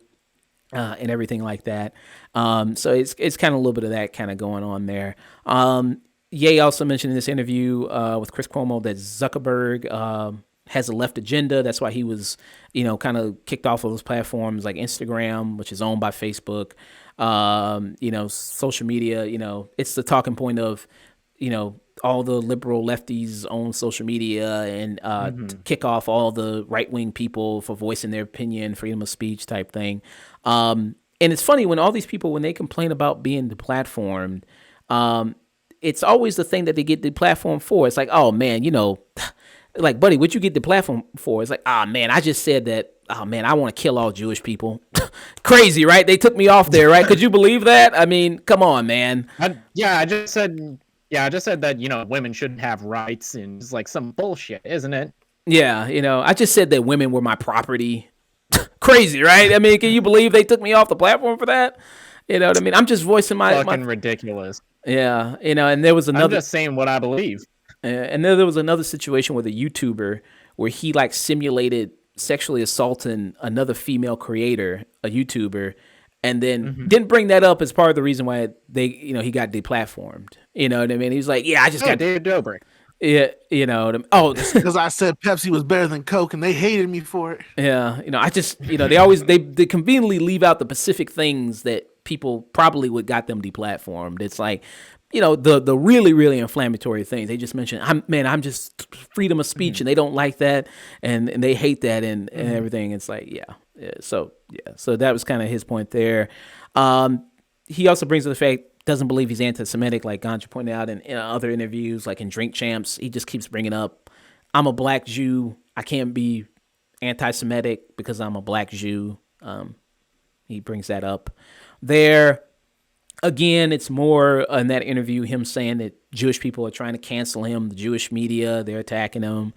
That's also another big thing there. And this is also the interview he brings up the 50% of Hollywood executives and producers are Jewish. He brings up that one. Yeah. Any kind of thoughts on that, Gon? Not really. It just starts. This is the biggest thing. It just starts repeating itself. It's like he developed these like really hardcore anti-Semitic talking points, and now interjected throughout all the conversation. At one point, he goes into it, and like the interviewer, Piers Morgan, tries to bring it back, and he's like, nah, la la la la, and he's like, all right, let you finish. And then the Jewish media, it's getting to the point where I don't even know how much we can go into any further, because it's all just a constant manic repeat episode. And don't get me wrong, I blame a little bit of his mental disorder on how he's acting, but a little personal information for people that don't know. My father's bipolar, and he's dealt with it my whole life. And through all the mania, the psychosis, the times that he's clearly lost his shit and didn't care what the fuck people thought about his rants, he's never started talking about the Jewish media. Now, he started talking about some shit that maybe got border racial on football, yes. But he never started going off on Jewish media and the kebab of Jewish people that run our country. Like, this is some extra layer of bullshit of, like, he's going through a manic episode, but it's manifesting itself by him embracing hard right conspiracy theories. Yeah. Pretty much. And like with the Piers Morgan interview, which is the last one, it's basically, again, repeating all the same kind of points as we said in the other interviews. He brings up the Uvalde shooting and how there's no attention to Chicago, when, in fact, there's a lot of attention that gets brought to Chicago and far the violence. That's always a main talking point, especially when a mass shooting happens and people talk about gun violence and gun reform. It's like, well, look at Chicago. Yeah, Illinois got the most restrictive gun laws in the country, and look at the crime rates there. It's like, yeah, there's way more going on with Chicago besides that. And the fact that in the neighboring states, it's lax gun laws that they can transfer over to the city. But they also, that's also another kind of point there. So people do talk about Chicago a lot in terms of the violence, in terms of a lot of things that go on. And people still think it's the murder capital, which I just pointed out. It's not the murder capital of the United States. Baltimore, St. Louis, New Orleans, those are cities with higher murder rates there. I don't know. Maybe we have to be like Matthew McConaughey and pump them numbers up. I don't know. But as of now, we're not doing that. Those are rookie numbers in this racket. You got to pump them numbers up. Yeah. So he then he says that. And then he also brings up a point that I think Ye here misspoke, because he says that 90% of black women, over 90% of black women voted for Kamala Harris. I mean, I guess you could say that they were voting for Joe Biden. I mean, over 90% of black women voted for Joe Biden, and she was a part of you don't really get to vote for the vice president. The president picks who the vice president is. So I think that's just a misspoke. He just misspoke there. Because Kamala Harris, when she was running for president in the 2020 election, when she was trying to be the Democratic nominee, she didn't even get a delegate. She lost the. Yeah, she lost the primary. Yeah, she didn't even get a delegate, and she did poor with the black vote. Like Biden and Bernie Sanders did better with the black vote than her. And I think Pete Buttigieg did better with the black vote than her. I think Elizabeth Warren did better with the black vote than her. Am I right in that, Ganja? I think those people did better at the black vote than her across the board. I believe. No, honestly, you're correct. She not only did not lose her home state, she lost terribly. Matter of fact, the biggest criticism was coming out of her old districts. Yeah. So she didn't, like Ganja said, she didn't even win her own state. You know what I mean? Like, so, yeah. So, you know, like 90% of black women, I mean, they voted, it was really, like you said, mostly just voting for Biden and getting rid of Trump. That was really the thing there. So I just think that was mostly just kind of just misspoke there. Honestly, the biggest thing there was a lot of people don't talk about. That was because Globochar saw the writing on the wall after the whole like scandal with the police department in her area and how she was tied to it. How she wasn't going to get the nomination because of it, and she did not want to see Elizabeth Warren get it. That she purposely said that, I personally think that a black woman should be vice president. I think this country needs progression. After that, she sealed the fucking the coffin on any chance of Elizabeth Warren being a vice president nominee. Yeah, I do remember that. Yeah, she took her down. It's like, bitch, if I'm going, you going with me. And she dragged her down. Yeah, like you ain't gonna be it either. So I kind of like that. But yeah, I have the articles right here, kind of pulled up here where it kind of broke it down. This was like a CNN article. It says Biden leading the 2022 field among black voters. This was a poll there that kind of showed it there, kind of broke it down, this article there that showed. This was from January 11th, 2020. So yeah, so again, I just think that was just him just misspoke there. But Kanye also, he did mention Bernie and said the left should have chose Bernie. And so he did like that. That's what he said there. And so you remember that part of the interview, Ganja? Yeah, but again, his confusion with the left. Look, the liberals that are in the head of the Democratic Party, please take the word from me on this advice. They're not really leftists. They're liberals. Sometimes that takes progressive tone. Sometimes it doesn't. But when he talks leftists, he's thinking like ultra liberal Hollywood. And the real terminology is for people that are socialist adjacent and even communist adjacent in this country. So that's the only disagreement I have with that. But again, it just falls into the same usual right-wing hysteria shit. Yeah. That distinction between liberals and leftists, I don't like being called a liberal. So there's that distinction there between the two. Because I think Kyle Kalinske, he was pointing this out on Secular Talk. He was saying how in Kanye's ecosystem, like you got to remember, he was in California around that ultra neoliberal kind of bubble there of I'm still with her and I'm riding with Biden, blue wave type people there. And, that's what he attributes the left to be because he was in that kind of ecosystem there. Then, you know what I mean? Let's see, what's kind of another, again, it's kind of him repeating himself, him talking about Kim being controlled by Zionist Jewish people, brings that up again. He brings up the point about the tech companies, you know what I mean? They have too much power, and they're getting rid of free speech and they're kind of taking over. This is also a point where he also brings up, he wants patriotism over capitalism. He kind of says that in there. Okay, so he just said fascism. All right, cool. What did you think about that point that he made there when he's talked about again, he doesn't have an ideology, so a lot of this is coming at Kanye West's ass, but that was fascism. When you say you want capitalism to be subservient to nationalism, that is one of the tendencies of fascism. I'm not being hyperbolic. I'm telling y'all, if y'all look at the researchers, both from the liberal and leftist perspective, that is one of the indicators is when nationalism takes over business ideas. And he does not understand what the fuck he's advocating for anymore. Yeah. Yeah. So that's kind of there. And then he kind of talks more about Jewish people, Jewish communities. He says, well, I can't be, anti-Semitic because 1, I'm a black Jew, and 2, I have Jewish friends. And 3, that I'm, envious and jealous of Jewish communities, the way they kind of operate. He also mentioned this in the Drink Champs interview too, about the way Jewish communities kind of operate and the way they're able to have wealth and not kill each other in the streets and form a community and things like that. Again, you got to look at a lot of the larger socioeconomic factors that into that. And even though Jewish people have been oppressed in the world many times over, through things like the Holocaust, through things like being enslaved, like other large groups of people were, as people love to bring up when black people talk about slavery. It's like, well, every group of people were enslaved at some point. But when you talk about in reference to the United States and black Americans and chattel slavery, the transatlantic trade, slave trade, in terms of that, when slaves were freed, it wasn't just like, boom, they're free, and then boom, equality there. That's it. Of the long history of black people trying to build communities, trying to build wealth, and that being shut down. Things like Black Wall Street that was burned down. Things like what you have actual black towns that were flooded, that they just drove all the black people away and they flooded them to make a lake.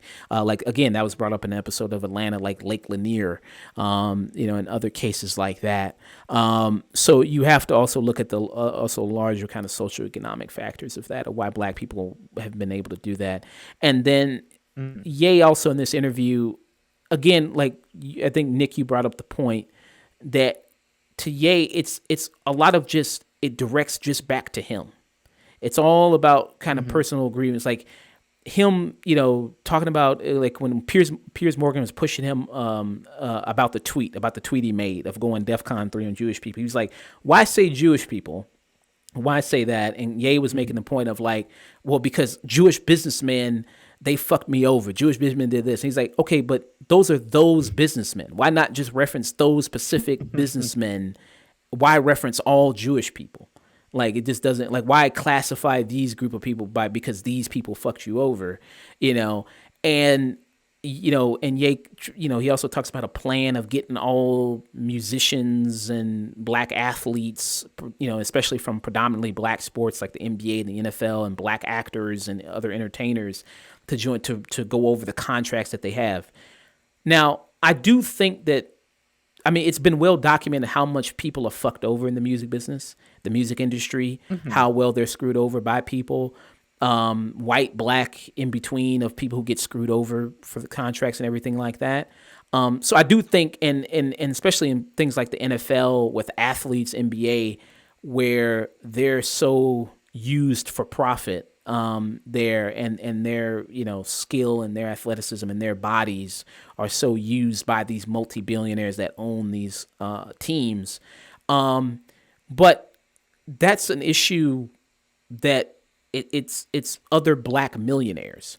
Like, that's a small portion of the population of black people there, that's great if you want to do that for you and, other contemporaries like you and other black. But as a regular working class black person, I don't know how that's really relevant to a lot of the issues black people are what's going on for black people today.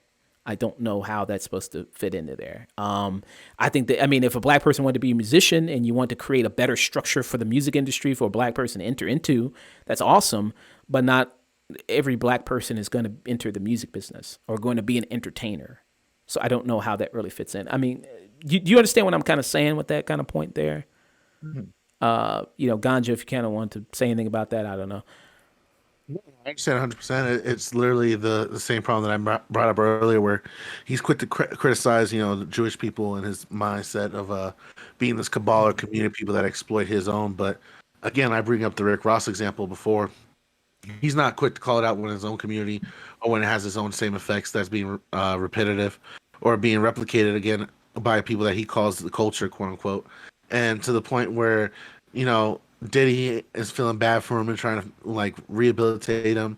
And you have a lot of these quote unquote black businessmen that are within the entertainment industry who are still trying to ride the Kanye train, trying to protect him from the fallout of all this. But he clearly doesn't care in the slightest, because at the end of the day, it's not about any grand political scheme or any project to uplift the black community. It's what can Kanye West get out of all this? Yeah. Like, like to Nick's point, I think it all kind of, a lot of it directs, back to him and his personal grievances with the things that he's experienced. And he tries to, loop in other people and be like, oh, but, these other people have also been fucked over. in the business there. And I think maybe is that the reason why he, because, he said this in the Carlson interview about, like he wanted to wear the MAGA hat, and people told him don't wear the MAGA hat, because people are going to hate you for wearing the MAGA hat. And that just wanted to, he was just forced to stay silent about how much he loved Trump and he resented that. And it was funny. I think he said it in the Drink Champs interview. It was funny. He said when he wore that hat, his wife, Kim, she said, that's kind of little dick energy that you got that hat on. She said that to him. I was like, geez. It's kind of right. Which again, I guess that, you know what I mean? And he was like, do you know how that feels for your wife to tell you got little dick energy? Do you know how that feels? It's like, yeah, I guess that kind of goes into, again, why he maybe rocks that hat so hard, like why he wanted to rock it so hard. Because like, no, it's not little dick energy. I got a big dick wearing this hat. I'm a superhero with my cape on, like, okay. So that was kind of there. And then in reference more to the tweet, Ye talks about he fought fire with fire because Piers Morgan tries to do a thing where he flips it. He says, well, what if me as a white guy, I said that about black people, and I said that, I was going to go DEFCON 3 on black people. How would you feel about that? Wouldn't that be racist? And Ye wouldn't answer the question. He kind of avoided the question. He kind of averted the question because he knows that he would have a problem with that if a white guy had said that about black people. He knows he would have a problem with that. And again, because again, Ye is not open to any kind of criticism or anyone calling him the fuck out. Yeah, he prepares all of these conservative, right-wing, anti-Semitic talking points, but is not prepared for any sort of follow-up question. Yeah. And even Piers Morgan asked a question. He was like, "Do you think it's possible for you to be wrong? Do you think that's possible?" And he wouldn't answer that question. To my recollection, I don't think he answered that question. Like, I don't think he can fathom that he can be wrong. I don't think he can fathom that he can be wrong. I don't. So that was kind of some things there that were kind of interesting. Let's see, what were kind of some other major things here. Again, he kind of pushed back Piers Morgan. We talked about it on the George Floyd point of him saying that, I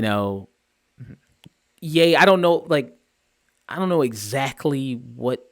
I'm trying to follow this line of thinking where he's going with the George Floyd situation, where he says he keeps bringing up because he watched the Candace Owens documentary, the BLM documentary that she has, where he talks about, the roommates of George Floyd said that they want a tall guy like me. They want a tall, dark guy like me. And he keeps bringing up the fact that George Floyd prayed for 8 minutes. I don't know how that's supposed to relate to him with the police with the knee on his neck. I don't know how that all is supposed to exactly correlate there. And then Piers Morgan brings up the fact that by a medical examiner, it was shown by the coroner that George Floyd's primary cause of death was the fact that the knee was on his neck. That was the primary cause of death. So. You know what I mean? And then Ye was trying to, kind of push back on that and say like, but why is this an accepted fact?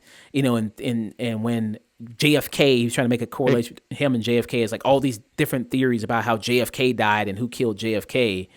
But I think there's not really much of a correlation. Yeah, the difference is we have like an actual medical examiner's report and we have video of the death happening. Yeah. I mean, even in the JFK comparison that he was making about like, why can you have all these different theories about JFK, but not have all these different theories about George Floyd? I mean, nobody's really that JFK died. He died. He got shot. People saw him got shot. I mean, that's not really a dispute. Yeah. The conspiracy is the who and the why with JFK. It's not the how. Yeah, and which I guess he's trying to make that point with George Floyd. But again, that line of thinking, I'm trying to follow it of like he said it was like a setup and the police were in is he trying to say the police were in on sending one of their own to prison? Yeah, like again, that line of I don't know where that line of thinking goes. I mean, at least Ganja, do you kind of know where that line of thinking kind of goes there? If you had to say there at all, Ganja, if you had a point on that. Yeah, I don't know if Ganja is there or not, but yeah. But yeah, I just don't know where that line of thinking. Oh wait, what? Hello? Yeah. There we go. I don't know. So happened. My mic just got cut off from Discord. But honestly, this same bit of information comes from everything else we've talked about on the show. If it's not extreme right wing, this is definitely coming out of the firm butt cheeks known as Yeek West. Like this has no relevancy in history, has no relevancy in reality. It is really just his own accusations. Yeah. And Piers Morgan was trying to make the point of like, I mean, you can think whatever you want to think. I mean, I'm not saying you can't, but here's the fact. I mean, here's the fact of what happened. Like there. And George Floyd's family, they are suing Ye for $250 million for a defamation case. The thing is about that case that it's kind of unprecedented to do a defamation case on a person that's deceased. Like to do a defamation case on behalf of somebody else. Now we saw what happened with Alex Jones, where the families of the mass shooting victims sued him, ended up getting what $950 million, basically almost like $1 billion. The difference there is that there was lots of years of harassment that you could point to that it stemmed from Alex Jones. One of the families had to move 6 times. One of the family members, they committed suicide. And then constant harassment, over the years that obviously caused a lot of mental turmoil for the families, so that you could all link that back to, and then also, as I know of it, it was also just incompetence by Alex Jones and his legal team too. The fact that he was told to give up surrender records to the court, he didn't do that, and then he was just found guilty by default there. That was also another part of it too. So there, I think it's not probably a good chance that they have, because it's such a short span of time. And also Ye is repeating secondhand information, because he keeps saying like, well, I watched the Candace Owens documentary and the documentary said this. So the family would have been better off suing Candace Owens, or probably Daily Wire that's producing it, instead of. I imagine that's like exactly what they're preparing for, because any decent lawyer would probably tell them that, yeah, he's basically exactly what you said. He's just repeating secondhand information. But Kanye West could be listed on the list of the defendants, because he is probably the biggest voice that is spouting a lot of this shit. Yeah. So I get that he's obviously the most famous, the biggest voice there that is repeating the information there, and how dangerous that could be. So yeah, that's kind of point there. Let's see what else kind of were some key points I put down for this interview. Again, that he brings up the topic about Democrats, liberals manipulating black people for their vote. I do agree with that. I do agree that a lot of Dems and liberals think that the black vote is owed to them, and think that black people are just going to fall in line because it's like, well, hey, who else are you going to vote for, right? I mean, you're not going to vote for the Republicans, all right? I mean, look how bad they are. And then they just kind of expect black people to kind of fall in line behind that. And I do agree that you got to demand something for your vote. You got to offer something, and not just accept the bare minimum, or even less than the bare minimum, and holding people accountable, when getting into office, of saying like, hey, this was a thing that you promised. You said you would do it. I'm going to hold you. We have to hold you to that, even with Biden, with the student debt relief. It's like at first he was promising a higher amount that was going to be canceled. Then it slowly, as he went into office, it got whittled down to a little bit more, each time. So I do agree with that point there. Ganja, what's kind of your thoughts there? If you had some there. Man, I don't know what's going on. My Discord keeps switching over to my Oculus for some fucking reason.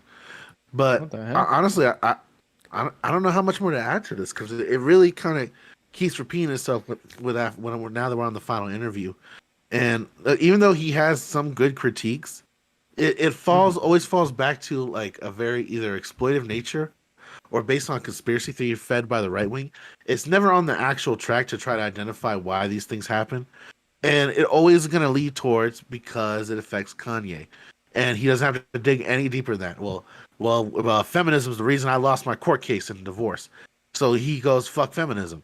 And he kind of lets it out the bag throughout most of these interviews. This is very Kanye West eccentric politics, and people that are on board for this, I don't understand why. Because unless you're really that kind of die hard kind of dick rider, you really get nothing out of this. This is really just trying to help Kanye West out. Yeah, and like just bringing up the same talking points, like you said, he brings up George Soros. That's always a favorite punching bag of the right wing. Love to bring up like the mysterious figure George Soros is responsible for everything the left wing does, every protest, every nominee, everything. He's the big figure there, George Soros, and he even brings up like Dr. Fauci as like a joke, again to talk about Dr. Fauci COVID line about that, and then. With the Carlson interview, there was stuff that was edited out. It's funny that Tucker Carlson said, like, I won't censor you, and then edits shit out of the interview there. And people got it. It's on Vice where you can watch the clips that were edited out. He brings up, like, in one of the clips, he brings up, like, him wanting his kids in school to not be taught Kwanzaa, because he's like, he wants them to be taught Hanukkah instead, because at least if they're taught Hanukkah, there's some financial incentive to that of learning, again, relating Jewish people to money. Those darn Jews are good. Going back to Jewish stereotypes. Yeah. He also brings up like kinetic energy cities, like God wants him to make these kinetic energy cities. I don't know what the fuck that's supposed to mean, but there we go.